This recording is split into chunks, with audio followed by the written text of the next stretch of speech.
porque toda Biblia católica tiene que ser aprobada por la Iglesia Católica.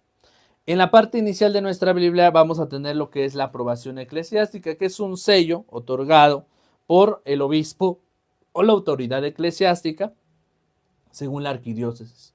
Entonces, para verificar, número uno, para leer la Biblia católica hay que leer una Biblia que sea católica y que no sea protestante.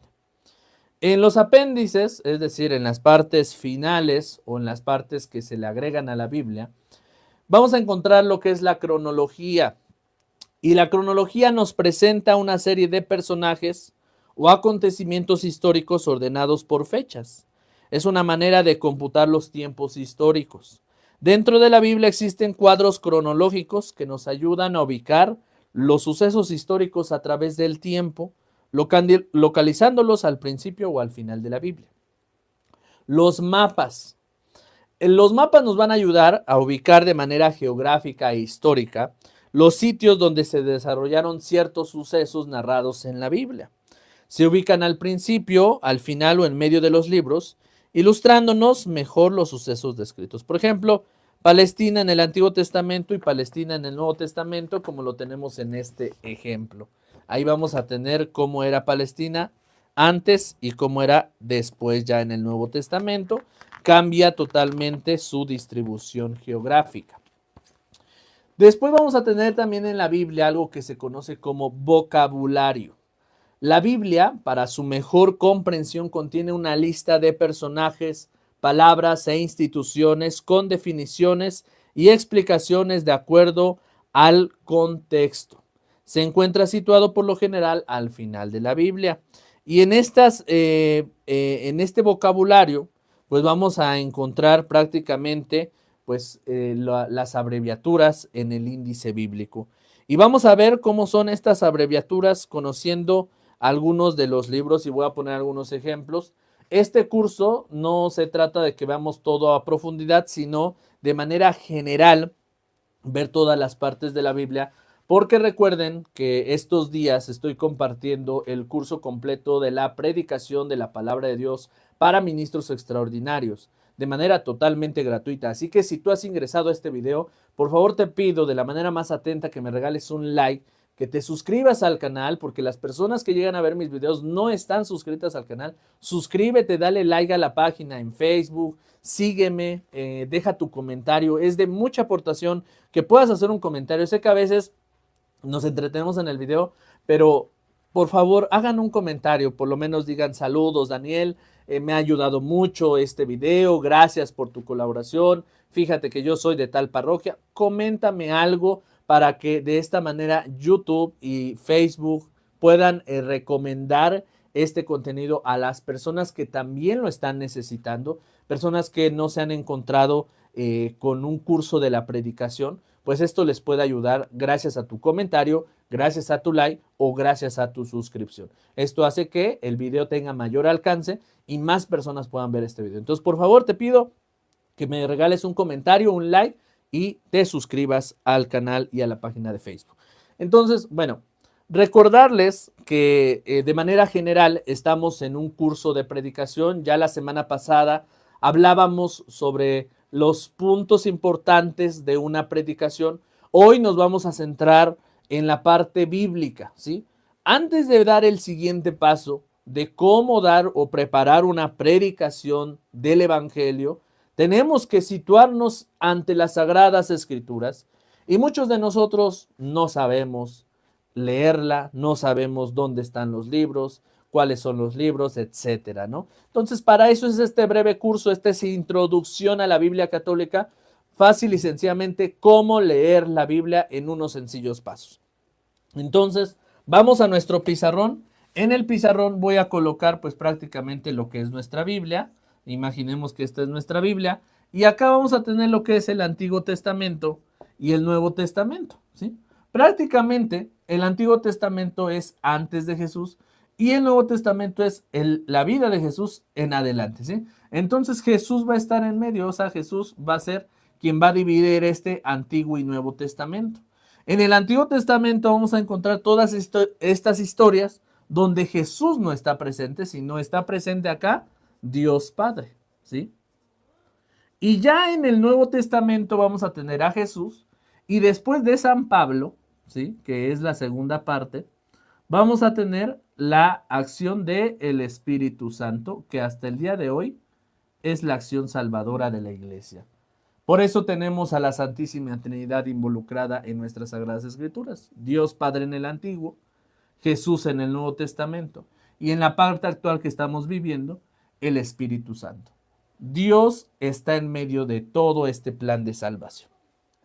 En este plan de salvación vamos a tener el Antiguo Testamento con 46 libros y el Nuevo Testamento con 27. Aquí cabe señalar que de los 27 libros vamos a tener los 4 que son los evangelios o los evangelistas, porque el evangelio es uno solo, narrado por 4 diferentes evangelistas, y de ahí todas las demás van a ser cartas paulinas, y después de las cartas paulinas vamos a tener el último libro de la Biblia, que es el Apocalipsis. Así podemos comprender en 3 fragmentos el Nuevo Testamento. 4 evangelios, cartas paulinas escritas por San Pablo y al final el libro del Apocalipsis. Pero ahora veamos en el Antiguo Testamento cómo era esta parte de cómo entender la estructura del Antiguo Testamento. En el Antiguo Testamento vamos a tener el Pentateuco, que eran 5 libros. Luego vamos a tener los libros históricos que nos van a narrar la historia del Antiguo Testamento, la historia de la salvación. Vamos a tener libros sapienciales, que son libros de alabanza, libros como los Salmos, ¿sí? Sabiduría, Eclesiastés. Estos libros que en forma de himno nos van a ayudar a comprender el mensaje cristiano.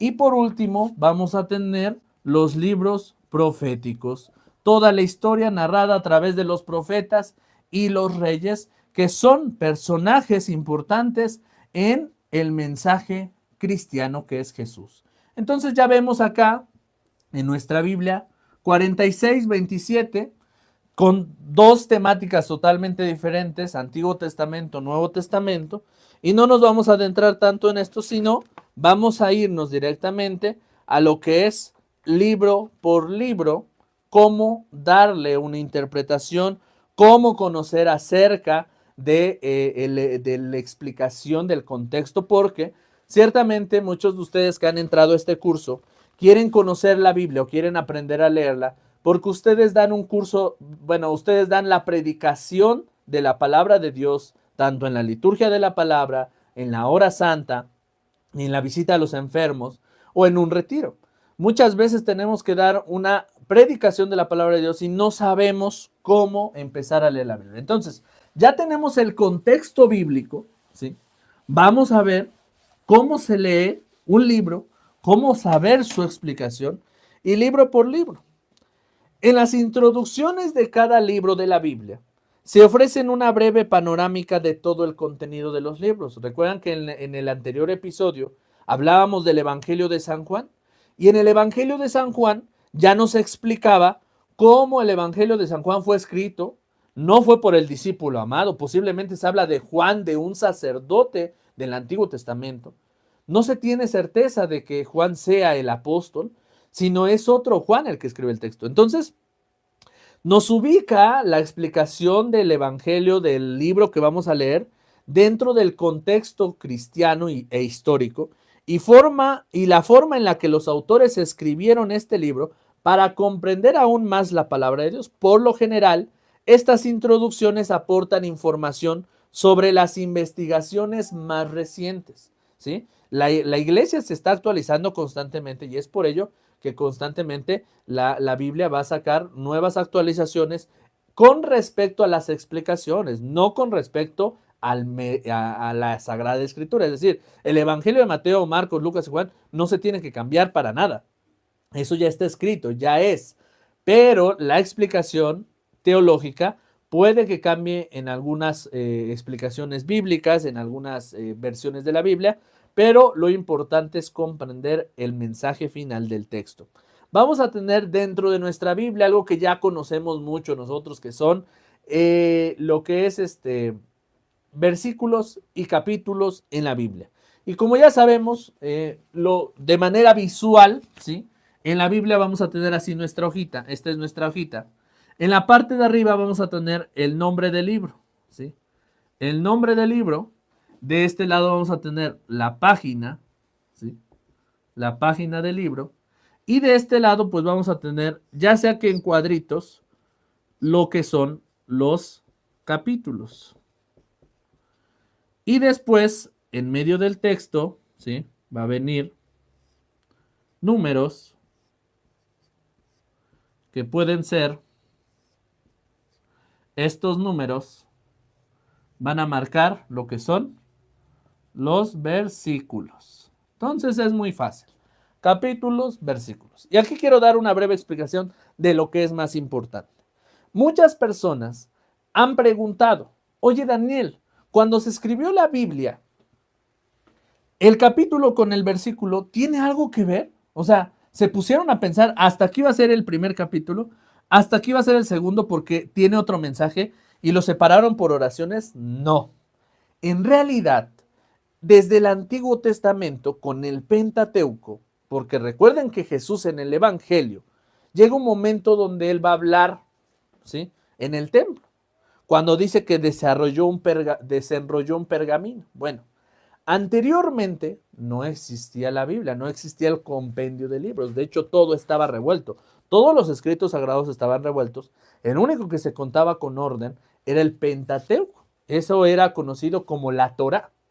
Y entonces los textos sagrados estaban en pergaminos, es decir, sacabas una hojita y de un espacio, es decir, de un utensilio, ya sea un bote o un lugar donde estaban todos los pergaminos, sacabas el pergamino, lo desenrollabas, por eso dice en el Evangelio que sacó Jesús el pergamino y lo desenrolló, y leyó la lectura de Isaías, ¿sí? Donde dice, el Espíritu del Señor está sobre mí. Bueno, en realidad, cuando se pusieron a escribir la Biblia desde el Pentateuco, simplemente todo esto se hizo para dividir y para tener una estructura o una administración de todos los textos. Así fue como se hizo el capítulo con el versículo.